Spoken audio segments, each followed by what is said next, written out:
Humanity had always looked up at the stars with hope and curiosity. For centuries, Earth had tried to reach out to the wider galaxy, sending messages, probes, and emissaries to join the interstellar community. But the Galactic Council did not welcome them. The Council saw humans as unpredictable and emotional, a species not ready for their advanced society. When Ambassador Laura Green and Commander Ethan Brooks traveled to the core worlds to plead humanity's case, they were met with polite dismissal and subtle disdain. The Council decided without hesitation to exile Earth. Communication links were severed, space lanes blocked, and trade forbidden. To the Council, this was a simple act of order. To humanity, it was a challenge that would shape their future. At first, the people of Earth were shocked. Newspapers carried headlines of despair, and social media filled with outrage. Leaders met in emergency sessions trying to figure out how to respond. President Daniel Carter addressed the world with calm determination. He reminded everyone that humans had always faced obstacles and had always found a way to rise. Scientists, engineers, and ordinary citizens alike realized that the exile could be turned into a strength. Isolation would give humanity the chance to develop without interference. The nations of Earth, long divided, began to cooperate in ways they had never done before. Borders became less important and resources were pooled to achieve common goals. Every scientist, soldier, and teacher knew that this was their moment to prove the Council wrong. In secret, projects that were once considered impossible began to take shape. Underground laboratories and hidden shipyards sprang up on Earth and the Moon. Mars and the moons of Jupiter became centers of development and research. Commander Ethan Brooks led training programs for pilots who would one day explore the stars. Engineer Nora Blake worked tirelessly on engines that could surpass anything the Council had imagined. Humanity was not just surviving, it was learning, evolving, and becoming stronger. The Council thought isolation would weaken them, but every passing year made humans more resourceful and united. Every child on Earth grew up learning the story of the exile. Schools taught the history of the Council's decision and the importance of resilience. Stories of past explorers and pioneers inspired young minds to dream of the stars. The collective effort was remarkable. Scientists developed energy sources more powerful than anything used by the galaxy. Engineers perfected ship designs that could travel silently across vast distances, and military leaders trained with precision and discipline. All of this was done quietly, without alerting the Council to their progress. Humanity was building an empire in the shadows. Despite their isolation, humans did not retreat entirely from the galaxy. They monitored signals in secret, listening to the conflicts, corruption, and stagnation of other species. The Council races were not as advanced as they appeared. Many were locked in political struggles and wars that weakened their societies. Humans studied these events carefully, learning from the mistakes of others while keeping their own development hidden. They knew the time would come when they could rejoin the galaxy, not as supplicants but as equals. As decades passed, the people of Earth became more confident. They developed a culture of unity and ingenuity that no Council species could easily match. Every technological breakthrough, every successful experiment, and every discovery reinforced the belief that humanity would one day return to the stars. And when they did, it would not be with fear or aggression, but with strength and wisdom. The Council had tried to exclude them, but humanity had turned that exclusion into the driving force that would one day shake the galaxy. The seeds of their future dominance were sown in the years of exile, nurtured by determination, intelligence, and a relentless desire to prove themselves. The journey had only just begun, and the stars were waiting for humanity to claim its place among them. Years passed, and humanity continued to grow stronger in ways the Galactic Council could never have imagined. Under the leadership of President Daniel Carter and scientist Nora Blake, Earth became the center of a new era. The nations of the world had set aside their old rivalries to form the Terran Coalition, a unified government capable of directing the planet's full resources toward research, technology, and space exploration. Every city became a hub of innovation, every university a breeding ground for new ideas. Children grew up learning not just science and mathematics, but strategy, leadership, and the importance of unity. The stories of the exile were told not as tragedy, but as the spark that ignited human ambition and ingenuity. On Mars, vast cities grew under protective domes, powered by fusion energy and managed by advanced AI systems. Engineers built shipyards in the clouds of Jupiter and inside asteroids, invisible to distant watchers. Commander Ethan Brooks trained a new generation of pilots who could navigate the stars with unmatched precision. Ships were designed not just for speed but for stealth and endurance, capable of traveling without detection across the solar system. Every new invention, every technological breakthrough was a step toward ensuring that humanity would never again be vulnerable to the Council's judgment. The Terran Coalition did not act recklessly. They avoided drawing attention, sending probes and scouts to observe the galaxy in silence. They monitored conflicts between alien empires and studied the weaknesses and strengths of Council races. They learned about the corruption, stagnation, and political struggles that limited the growth of other civilizations. Humans understood that the galaxy was far from perfect, and that if they were to return, they would need to be both prepared and cautious. Every decision was made with care, balancing secrecy with progress. Life on Earth thrived alongside the hidden military and technological growth. Cities were clean, organized, and filled with energy. People had hope for the future.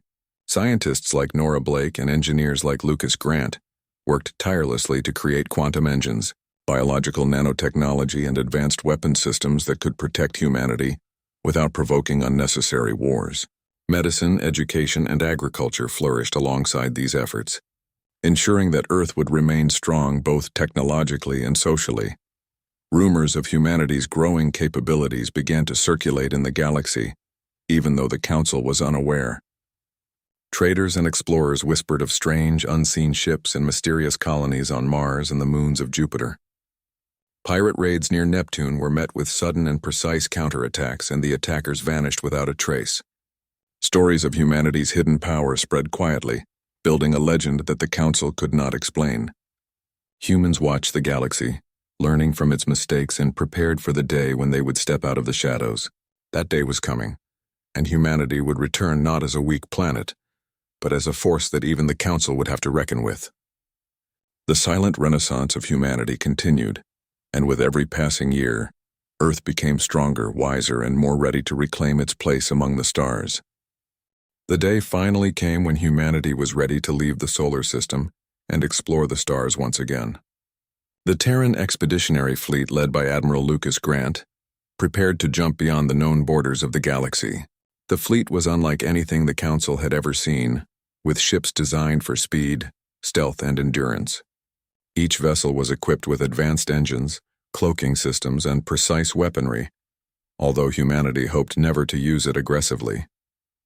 The people of Earth watched with anticipation, knowing that this journey was the first step in reclaiming their place among the stars. Families, scientists, soldiers, and explorers stood together as the horizon and the rest of the fleet departed silently into the darkness, leaving a trail of hope behind them. As the fleet traveled, the crew studied the galaxy with keen eyes. They observed the political struggles, conflicts, and stagnation that had plagued alien civilizations for centuries. Every planet, every fleet, every signal was analyzed. Commander Zoe Hart led reconnaissance missions to ensure that no Council forces could detect them. Human pilots learned to navigate by patterns in star fields, avoiding sensors and scanning for potential threats. Scientists experimented with quantum communication systems, sending encrypted messages back to Earth, allowing the Coalition to maintain contact without alerting the Council. Every action was deliberate, every maneuver carefully planned. Humanity had learned the value of patience and observation during decades of exile. When they emerged near the edge of the core worlds, the Council immediately noticed unusual energy readings. Panic spread through the halls of the Council as their sensors failed to identify the source. The humans had returned, not as supplicants but as a presence that demanded attention. The first Council delegation, led by Minister Lethra of the Arden species, was sent to greet the Terran fleet. She was met by calm, confident humans who spoke of peace, cooperation, and equality. Ambassador Laura Green addressed the delegation, explaining humanity's years of growth and preparedness. The humans offered trade, technology, and knowledge, but they would not accept subordination. The Council members were stunned. The humans had evolved far beyond what they had imagined. Rumors of the Terran fleet's capabilities spread quickly among nearby systems. Traders, explorers, and minor factions spoke in hushed tones of unseen ships with unmatched speed and firepower. Even minor skirmishes that occurred near human-controlled space ended swiftly and decisively, leaving attackers bewildered. The Council realized that diplomacy alone would not be enough to contain humanity. When a border skirmish resulted in a Council warship firing on a Terran vessel, humanity responded with precision strikes that eliminated the threat without collateral damage. The message was unmistakable. Earth would not bow or be intimidated. The galaxy began to take notice. Species that had long lived under the Council's control whispered of rebellion and change. Humanity had returned not to conquer recklessly, but to ensure that they would never again be excluded. The first steps had been taken, and the shadows of the Council were now facing a force they could no longer ignore. The Galactic Council declared a state of emergency as reports of humanity's return reached every corner of the galaxy. Alarmed by the sudden appearance of the Terran Expeditionary Fleet, the Council labeled Earth and its people a rogue power. But humanity did not rush into war. The Terran coalition had learned that patience and strategy were more effective than brute force. Commander Zoe Hart led the Vanguard Division, a fleet designed to strike at enemy logistics and infrastructure, rather than confront massive warships directly. Human forces moved like shadows, disabling supply lines, communications, and fleet support systems across the Council's territory. Every attack was precise, calculated, and minimal in destruction, proving that humans fought with intelligence rather than cruelty. The Council tried to mobilize their fleets and enforce authority, but humans had mastered stealth and coordination beyond anything the Council could anticipate. Small groups of ships could disable entire fleets without leaving evidence of their presence. Propaganda spread showing humanity as invincible, disciplined, and just. Many alien species began questioning their loyalty to the Council, realizing that the humans fought not for domination, but for survival and fairness.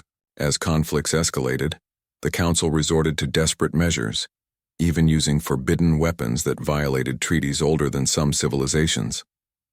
When one of these attacks struck a Terran colony, killing thousands of humans, Earth's patience reached its limit. The Terran response was swift and precise. Advanced strike teams coordinated attacks that dismantled the Council's military command infrastructure without harming civilians. Key facilities and command centers were neutralized, leaving the Council fleets in chaos. The humans demonstrated that they were not seeking total conquest, but were fully capable of defending themselves and enforcing justice. Worlds under the Council's influence began to reconsider their positions. Alliances shifted, and some species quietly offered support to humanity, inspired by their discipline, unity, and commitment to fairness. The War of Shadows proved that strategy, intelligence, and determination could overcome overwhelming odds. Throughout these conflicts, humanity maintained its moral compass. They avoided unnecessary destruction and prioritized the safety of civilians and allies. Earth became a symbol of resilience, ingenuity, and strength. Every success reinforced the belief that humans could not be excluded or controlled. The galaxy watched as humanity reshaped the rules of engagement. The Council's attempts to suppress them had failed, and a new balance of power was emerging. Humanity had not only survived exile, but had become a force that no civilization could ignore. The foundations for a new era were being laid, one that would transform the galaxy forever. After the War of Shadows, the galaxy stood at a crossroads. The surviving members of the Galactic Council faced a decision that would shape the future. Either they could attempt to rebuild the old order with fear and control, or they could accept the new reality that humanity had created. Ambassador Laura Green addressed the galaxy from a broadcast that reached every world, speaking not of vengeance but of renewal. She explained that humanity did not seek domination but fairness, cooperation, and shared knowledge. The Terran coalition had become a guardian of peace, not a conqueror. Every planet, every species, had the opportunity to participate in a new era where equality and respect would define relationships. Leaders across the galaxy listened. Some were skeptical, still clinging to the old ways, while others recognized the wisdom of human guidance. Over time, discussions led to the creation of the Galactic Accord, a treaty designed to prevent the abuses and stagnation that had plagued the Council for centuries. Under this accord, all species had equal representation, access to shared technology, and opportunities to contribute to collective knowledge. The Terran coalition remained a symbol of strength and fairness, ensuring that the accord would be honored and that no species could dominate another unjustly. Humanity had not only returned to the stars but had changed the rules of engagement for all. On Earth, people celebrated the accomplishment quietly, knowing that their efforts had reshaped the galaxy. Cities thrived with innovation, education, and culture. Scientists continued to explore new technologies. Pilots trained to navigate ever greater distances, and engineers designed the next generation of ships capable of journeys beyond the known boundaries of space. The experiences of exile and struggle had forged humanity into a society capable of balancing power with morality, strength with justice, and ambition with compassion. As the horizon set out once more, leaving Earth behind to explore distant systems, its crew carried a silent promise. Humanity would continue to grow, explore, and protect the galaxy, not through fear but through guidance, knowledge, and courage. The exile that the Council had imposed had not broken humanity. It had shaped them into a civilization that could not only survive, but inspire the stars themselves. The galaxy that once sought to exclude Earth now looked to humans as leaders, visionaries, and protectors. What began as exile ended as evolution. Humanity had proven that no force could limit their destiny, and the stars were finally theirs to illuminate and guide.